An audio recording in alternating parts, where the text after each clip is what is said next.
আসসালামু আলাইকুম রহমতুল্লাহ। কয়েকটি পয়েন্ট বলবো, যে পয়েন্টগুলো খুবই গুরুত্বপূর্ণ একজন স্ত্রীর ক্ষেত্রে। একজন স্ত্রীর কিছু কাজ আছে যে কাজগুলো করলে স্বামী তার প্রতি আকর্ষণ কমে দেয়।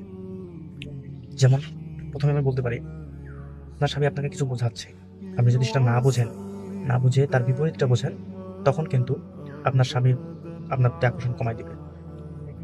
আপনি যদি আপনার স্বামীর সাথে তর্কে লিপ্ত হন, কথাবার্তা বলার সময় যদি তর্ক করেন, তাহলে কিন্তু আপনার প্রতি তার আকর্ষণ কমে যাবে। স্বামীর মতামতের বাহিরে অন্য কিছু করা যাবে না। স্বামীর মতামতের বাহিরে আপনি যদি জেদ করে কোনো কিছু করেন, তাহলে স্বামীর প্রতি আপনার আকর্ষণ কমে যাবে। আপনার স্বামী একটা জিনিস আপনাকে পছন্দ করে দিয়েছে বা তিনি একটা জিনিস পছন্দ করেছে, এখন আপনি যদি তার মূল্যায়ন না করেন, তখন কিন্তু আপনার স্বামী আপনার প্রতি আকর্ষণ কমে যাবে। আপনার স্বামী সারাদিন অনেক কষ্ট করার পর বাসায় যখন আসে, তখন যদি আপনি তাকে তার পরিশ্রমের আহ কি বলে শুভেচ্ছা জ্ঞাপন না করে যদি আপনি উল্টো তাকে সন্দেহ করেন, তাহলে কিন্তু আপনার স্বামী আপনার প্রতি আকর্ষণ দিন দিন কমায় দিবে।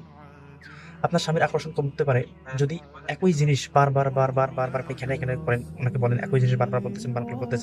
একটা জিনিস বারবার বললে মানুষ বিরক্ত হয়ে যায়। এতে এমন হতে পারে যে আপনার প্রতি আপনার স্বামীর আকর্ষণ কমে যেতে পারে।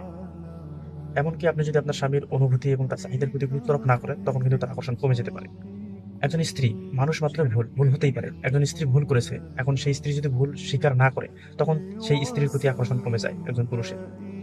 প্রতিটা পুরুষই চায় যে তার স্ত্রী তার সাথে সুসম্পর্ক বজায় রাখুক এবং সুন্দর ব্যবহার করুক।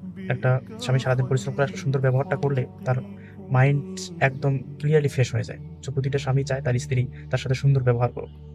সর্বশেষ সেটা হলো, স্বামীর পরিবারের কোনো সদস্যকে নিয়ে বা স্বামীর পরিবারকে নিয়ে কখনো কটাক্ষ করবেন না, এবং বারবার তার পরিবারের ব্যাপারে উল্টোপাল্টা কথা বলা যাবে না।